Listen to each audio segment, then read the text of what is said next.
Hey everybody, Seth Waggener, Chief Marketing Officer at Pure Spectrum CBD, back in Tahoe here at the Athlete Retreat. Out here, joined by the man, the myth, the legend, all the twisted steel, sex appeal, Hunter McIntyre. Fresh off his... That's a great introduction. Fresh off his... I programmed this entire event and then beat the shit out of all my friends at it weekend here in Tahoe. I wouldn't have it any other way. Why would you? Last night I'm asking him, I said, so like how involved were you? What it was called like the CrossFit OCR Throwdown presented by Fitting? Yeah. Which I was like, it was all like coming together when you first called us, kind of gave us this idea of like we should get the athlete house. And I was like, man, that sounds incredible. Yeah. And then when I found out you had Hepner racing against you, if you guys can hear that crackling bacon, that's Jacob Hepner. Still trying to recover a little bit, cooking some breakfast this morning. But yeah. How did it go yesterday? Overall, you basically set this event up to go along with the Spartan race. So yeah, I mean, basically, I've always loved CrossFit. I've always loved Spartan racing. I've known Jacob for almost 3 years now, and he kind of crossed into my world a couple times. But I feel like so many people saw me go to games this year, and were like, okay, that's pretty cool. And I just wanted to see if they wanted to share in an experience. So I called Jacob. I was like, would you be interested? He said yes. I was like, if he's crazy enough to do it, then I could put his name on it. I was like, Jacob said yes. Then other people were like, oh, if Jacob said yes, then I'll go. Right. So then I just keep on calling people down the line. And within about a month of the first idea popping up in my head, we had this whole thing built out. We had 6 of the best athletes you could ever find in Lake Tahoe, and we were prepared to do all this thing on Saturday and basically run the beast in the morning, which is the full, oh my God, I got a little scared. The fire log just like crushed up. Yeah. Sorry. This is the end of this. They're running the beast on Sunday. Yeah, so we ran the full distance, the World Championship course in the morning. So that's 13 miles. 13 miles. 2,700 feet. 4,500. 45 elevation change? 4,500 feet. You shortchanged yourself, Jacob. Yeah. Wow. Yeah. So up a mountain. You run it's up the equivalent of going up the Empire State Building, up and down 4 times. I'm out. An elevation. I love how Jacob's like, I'm going to use that in my vlog. I'm definitely... I mean, the thing is, you don't tell people that before they do it. Right. You tell them afterwards. I'm like, look what you accomplished. So, I mean, it's really incredible. Not only is the run incredible, but the task of accomplishing the obstacles is also amazing too. Independently, both of them are a challenge. Put them both together. Now you're at a world championship style event. Yeah. And then the follow through was having 4 CrossFit events in the afternoon. And I'm getting attacked constantly by these CrossFitters.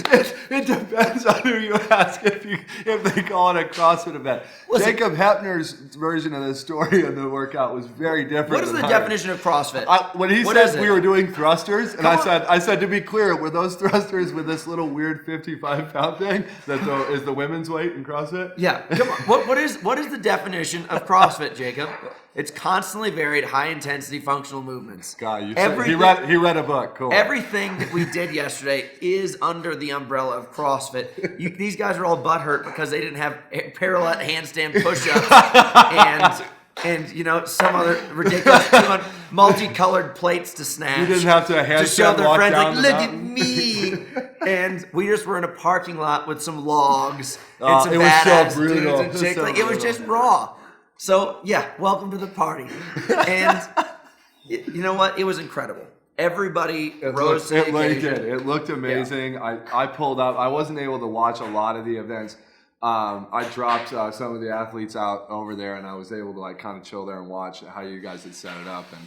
And it was really cool. That was my first time at a Spartan. I've been to a Spartan race once and ran it, like a little sprint one. Yeah. This is my brother's one time, and we got all the way into like the little cattle car area where they're about to release you, and they're like, tornado warning, they cancel it. So I never actually got to run in one. Well, dude, next time. But it was pretty amazing. Like you pull up to that section at Squaw Valley, and it was like, it's a grandiose experience. This is a big deal. Yeah. So, I mean, kudos to you, though, for putting this on. I mean, is this something you would like to continue doing? Like, I know you were pushing. Jacob's done. This isn't the first time he's gotten into one of these type of events. But yeah.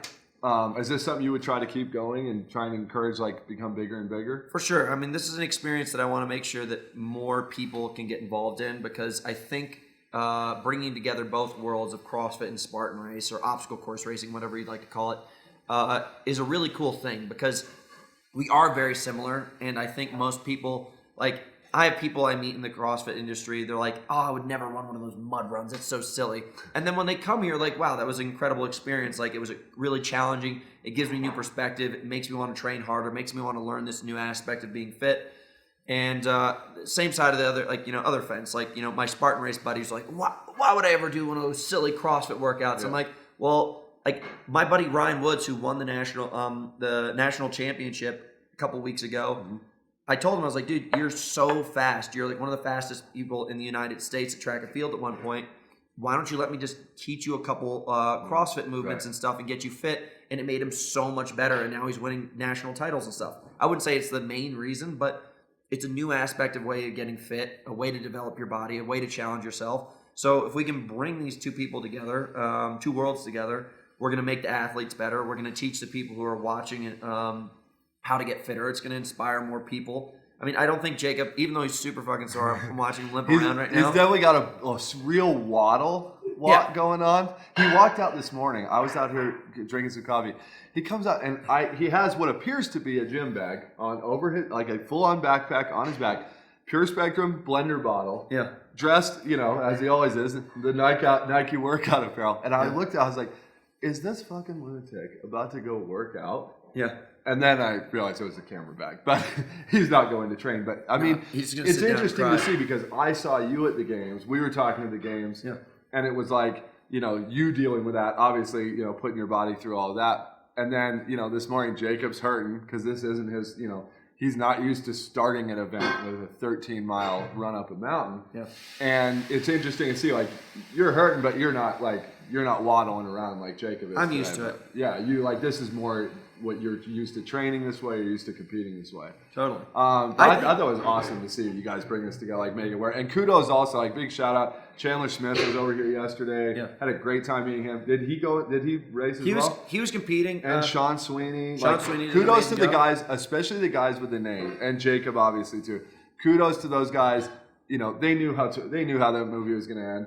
Yeah. Yesterday, and they still went out there. These are guys with name recognition in that sport, and they're willing to just be like, hey, we're gonna go out there and have a good time. You gotta set your ego aside and have a good time. But one thing I can say is these guys, even though they are sore today, I think that the mental preparation and the physical aspects of what they did this weekend is going to make them much better for whatever they have coming up next, whether it be the Open, a sanctional event, going back to the games, because they have that in their wheelhouse now. Sure. I don't know many people in the CrossFit Games who've come and done a Spartan race, let alone the hardest one on the planet. I was going to say, I think, and that's the big key. I'm not talking about your sister or cousin Karen on Facebook posting a picture with a Spartan race headband on because she just mall walked 4 miles through a field. This is, to be clear, this is not some sprint little thing. No offense, Karen. No offense, Karen, or your cousin Susan. But this was, when he was explaining it, he's like, oh, we did the Tough Mudder event, last year, whatever, it was like a mile and a half. That's a hopscotch event. Yeah, and then he tells me that's a mile and a half. This is 13 miles. I was like, are you kidding? So it's a half a marathon up a mountain to start? Yeah, this is a real deal. You killed it, Jacob. Jacob when we were estimating, we had no idea. We were like, what do you think he's going to finish in? And I'll be honest with you, when people were throwing around, when he explained how many obstacles there were. Yeah. And when people were throwing around 3 hours. Yeah. I was like, man, I can't even fathom that. And then I think that was right about where you were, right, Jacob? You were about 3 hours? 3 hours, 5 minutes. Yeah, obviously that's, your sport, but you were, it was still, you're talking about hours. You were 2.5 hours, is that what you said? Yeah. You're talking about, that's a long time. For you Colorado folks out there who are spending your entire Saturday hiking a 14er. Yeah. That's what they did too. They just did it before lunch. 2.5 hours. Yeah. That's crazy. Well, that's a good segue though. I'm glad you said, whatever's coming up next, the Open. Are you going to do the Open? For sure, I'm going to do the Open. It's interesting. I'm not going to say that I'm discouraged by the whole thing, but it's confusing. To be a CrossFitter right now, I think is a very challenging thing unless you're somebody like Jacob who's so developed. The likelihood of him not making it through the Open unless he gets taken out by his arm measurements again. I was going to say, I'd taken out by a new handstand push-up standard or something crazy like that. I think right now you have to be top 100 in the world in the Open to even have a chance to make it to some of these sanctional events. And then when you make it to a sanctional event, you have to be so dialed. So it's going to take me a while to really hone in. Again, an immediate example is I should have been more prepared on my hands. My handstand walks. So I just been working on that so much. Cut to still frame of Hunter with his head crashing into the turf and one arm just giving out. I have such an embarrassing picture. And back to two-shot. Yeah. So basically, I have to I have kind of like a very jaggedy wagon wheel. Some parts of it are very, very developed, and other parts are kind of like underdeveloped, as you can understand. Sure. And I think the Open's I haven't done the Open since I think 2012. You have? Yeah. Oh, okay. I would do like 3 of the workouts and then ditch the last 2. Okay. Because I'd be racing, but every single year I take 2 to 3 months off of running, and I just strength train and I ride my bike and I surf, because I think people beat the drum too hard, and by the time I get back, I'm super pumped to start running again. Yeah. And so the Open was always just really exciting. I was like, well, this year I want to see if I can, snatch a couple more pounds, or I want to see if I can get my ring. Like the first year I think I ever did the Open was the 150 wall balls into 15 ring muscle ups. What year was that? 13? 150, 90, and 30. 150. What year was that? What Open? 90 ups, 30 muscle ups. Jamie, pull that up. God, that's why I need my own little guy like that. I ended up doing. I couldn't do ring muscle ups. Kipping. I just did strict ring muscle ups the whole time because I had no clue how to do it the way that they did. Right. So by the time the next year came along, I was like, I want to learn how to string together 5 ring muscle ups. That was a huge accomplishment for me. Right. The first time I was doing, I was like, were you just complete ball script? completely like a gymnast, because that's the only way I learned how to do it. So now I'm at the point where I'm like, this is the second time I've done the Open where I'm really focused on it, and now it's going to become part of my actual season. Before the Open was just for fun. Now it's how do I qualify to become competitive? Right. Well, I think the Open too, on a surface level, is pretty kind of in your wheelhouse. It's much more about well, at least maybe not so much. It's a motor thing, but like Mackenzie was mentioning it. She's like, I'm always going to be fine in the Open. I'm an Open athlete. I'm built for that. And it does seem like the Open. And I think I was talking with some friends about this when we first were talking about your first foray into the games. Yeah. And I was like, the Open is much more suited for a guy like Hunter, where it's you're not going to run into a lot of big weight. Yeah. You're going to be, it's probably going to be 12 to 20 minutes long. Yeah.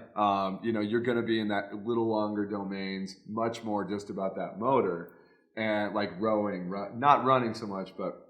I'm starting to feel much better about it. It feels like, I feel like you should. I mean, what's the goal? I mean, what's success in the Open for you this year? Would it be qualifying, or is there a lower threshold for you to view it that way? It would be super kick-ass if I could break into that top 100. I think if you go below 150, you have a chance to be top 100. You're going to get into some sanctionals. I think. Okay. So is that also a route that you would be looking to pursue, doing a sanctional? Oh, for sure. I mean, at this point, I would like to start to West Coast Classic would be awesome. Yeah. I want to see wherever he goes. I'm going to chase him down and kick the crap out of him. You're just going to follow Jacob all over the world going to sectionals. I'm going to get the shit kicked out of you. In the athlete area, just flipping him off the whole time. I'm like, I'm not even here to work out. And they're like, we don't understand how he keeps talking so much trash. Every event, Jacob's beating him 20 spots. Just stop working out and just start catcalling. Just show up to harass. It's like Happy Gilmore, the guy out in the woods. Jackass. So, it's I want to go to Panda Land just because of the name. There's a couple places I want to go. Sure. I will go back more into OCR. This event completely solidified that thought for me. What are the goals there next year? I'm gonna go try to set the world record for this event called High Rocks. Tell us about what's the record? How close are you in the past? I've never done it before, but I know the event. It's basically a functional fitness event that they're trying to make very similar to the idea of triathlon. It's just set in stone, the event, and it's worldwide. So it's been very big in Europe for the past year or two, and now they're bringing it to the United States. The first one's in October in Miami. I think I should be in record shape by then, but it's an 8K run, so it's 8 1K loops, 8 1K loops. Speaking in American. Okay, 1 kilometer. 1 kilometer, that's just over a half mile. And basically every single time you finish a loop, you have to come back and do another aspect of functional fitness. Okay. So start with a 1K row. Go back out. Start with then go to a ski or 1K ski. Okay. Back out. Then 360 pound sled push for 50 meters back into a run. Then sled pull back into a run. Lunge a football field with 65 pounds back into a run. Thanks. Burpee across a football field back into a run. Shoot wall ball 100 times back into a run. How long is this? Like that sounds. The record's like 58 minutes, and I think right now I think I can run 55. And so like that's something I want to do. That's on the checklist. Yep, that's on the checklist. Okay. Spartan race. I'll try to go back and see if I can win my national title for the 3K, and that's pretty competitive. And I'm just gonna go just rip those Spartan racers to shreds. Right on. I like that. Yeah. Whenever we get a chance to sit down and talk with the athletes, always like to kind of talk to them like what. Obviously our relationship with you as a company is, and a brand is fairly new, right before the games this year, but you've now kind of had a chance you've gone through a couple strenuous events since we brought you on. Talk a little bit about how you've been using the products, what you like using, and just sort of the benefits that you've gotten from it. Yeah. A big thing for me has always been the tincture. Like I've been pretty involved. Like you guys sent me a product almost 2 years ago. Yeah. And it's a long game. Yeah. So you guys sent me product 2 years ago. So I've been using products of this nature for 2 years. Mm-hmm. And I always, every single night and before every single nap, I take I'm a little bit ahead of the curve when it comes to working out a ton. So is Jacob. I take about 4 droppers, so that's 200 milligrams. Right. Yeah. Right around there. Yeah. With the extra strength right now, it'd be like about 165, 175, I think. Okay, so I take that much, and I'll admit, like, if you want to be an athlete, it's not the fittest person on earth. It's not necessarily the healthiest lifestyle on earth. Like, you're putting your body through ranges of motion and under poundage and mileage that normal human beings wouldn't do. Your body's not necessarily 100% designed to do. And products like this are helping us be able to break those barriers. Like, I don't think people would be able to run up and down that mountain and put themselves through that blistering pace if they didn't have a product that was able to make them recover and be able to do it again the next day, because we have to be fitter every single year because that title is more competitive every single year. Well, and we heard so much of that from our athletes that even our extra strength, which I think for your average sort of weekend warrior type of CrossFitter, or runner, or whatever, like I am, it's 1 or 2 of those is enough for me. Like in the morning, in the afternoon, I'm taking like 80 in there. But we heard so much of that from our athletes. That's why we just launched it, the Black Label product, which is the 5,000 milligrams. So you're talking about taking 4 droppers of our extra strength, you get 165. You take 2 of these, you're at 166 milligrams. Yeah. So we wanted to we are focused on athletes, especially that Black Label brand gives us that opportunity to make products specifically for guys like you, where you need that higher formulation, higher concentration.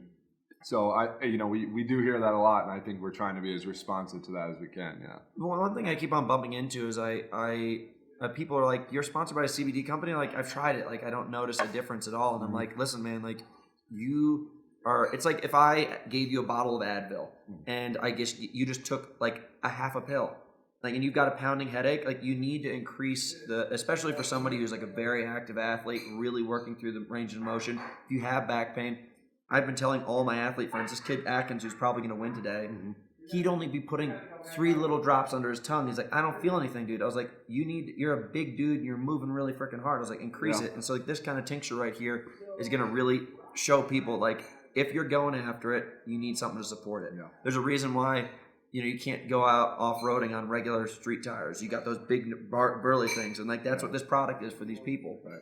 So besides the tincture, like I told Jacob, he should have heeded my warning.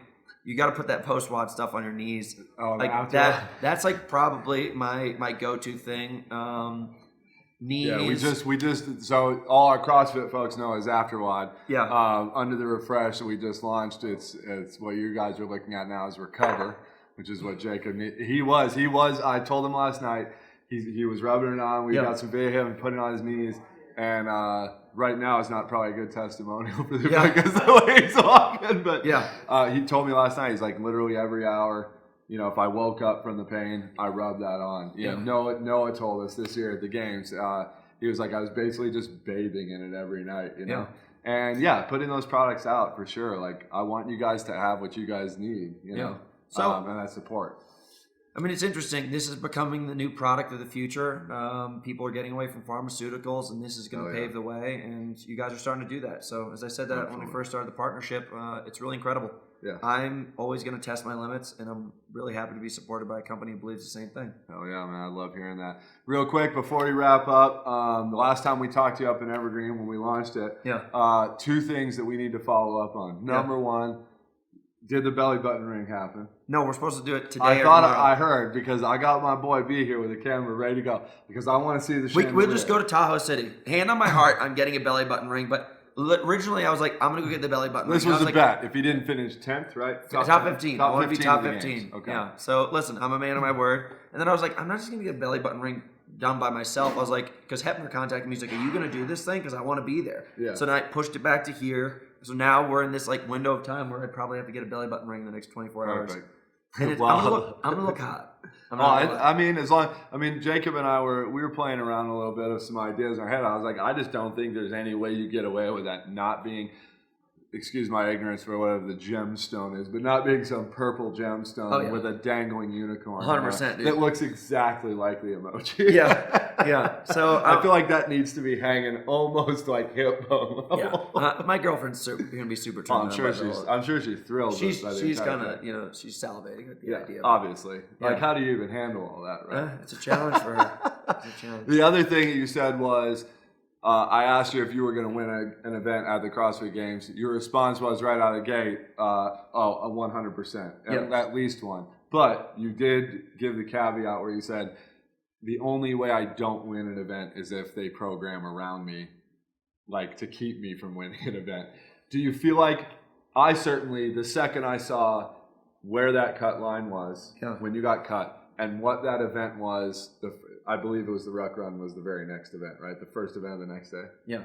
And when I looked at that, I remember I immediately thought, that's Hunter saying on the podcast, this is exactly what he was talking about. Yeah. They programmed around them. I mean, this is a tough thing to talk about in the way that, like, I don't want to be rude because I don't want to make anybody who actually got to compete in it feel like they didn't earn their spot there, first of all. And I don't think it would be taken away. And well, also, obviously it would be. But I'm proud of them for, 1, they earned their spot to be there, and 2, they did really well at the event. So I would like to say with 100% certainty I would have fucking burned these guys to the ground, but at the same time, I wasn't there, so I can't guarantee that. True. I'll put it to you this way. I'm going to put some facts down. 1, there was only supposed to be 1 cut day 1. Okay? It was only supposed to be 1 cut. It's in our packets, everything. Only supposed to be 1 cut. They did the cut after the first event, right? But and then that was it. And then we were supposed to have our second cut to 50 after Friday night. And then all of a sudden there was that cut. And I'm totally, like, I'm not going to say the guy designed it to make sure that I got cut out, but here's the thing. I think the CrossFit Games new design really changes the game. It does filter it down to a certain group of athletes. Like, I mean, Hepner's a freak athlete. So are all the guys who are in the top 10. Right. If you change the WODs up, like, some of those guys might not have been in that top 10. So, well, and I was going to say, you noticed, like you said, you had a handful of guys in that top 10 who you absolutely expected to be there, right? Mm-hmm. Guys like Jay, I mean, before the game started, a lot of people talking about Hepner being a podium contender, definitely being in the top 10. I for sure thought that myself. He went out and proved it. Yeah. But, you had BKG, you had Hepner, you got Noah, you got Matt. But, there was also Adrian Munweiler, too, who was like, I think a lot of people were going into the last day. No diss on him. He had an incredible performance. He showed out on the Queen. Like, he had a great performance. But let's be clear, there wasn't a lot of the fans outside of that real core audience who probably even really knew that much about, like, didn't even recognize his name on that leaderboard. Yeah. I mean, here's the thing. I would have loved to have done it, and logistically, it would have been super easy for them to put it in there. Mm-hmm. How hard would it be to have 25 more people running around with backpacks on with some sand in it? Right. Not that hard. It's not like it's a logistical So nightmare. I think Dave Castro's lazy, first of all. And I think he's pig-headed because he didn't want to see his boy smashing all of his buddies. So, Hey, listen, I'm just gonna keep on working out and wait for my chance. Did you get a chance to meet Dave? at Yeah, I all did. When you I get did. out there? He's a rude guy. I don't work underneath him, so I've got nothing to worry about. I guess I'm not a CrossFit athlete, so I'm not afraid to say it. But listen, I'm playing his game, so I'm not going to complain. Like I'm just Right. going to. The only way you can say fuck you to him is by doing well enough and being there, Right. and then actually having the time. Right. Yeah, because otherwise, if I got cut out too early, I didn't even really get the opportunity to stick it to him. Yeah, exactly. So next year. Well, I guess. yeah, I was gonna say maybe next year. Yeah, hopefully.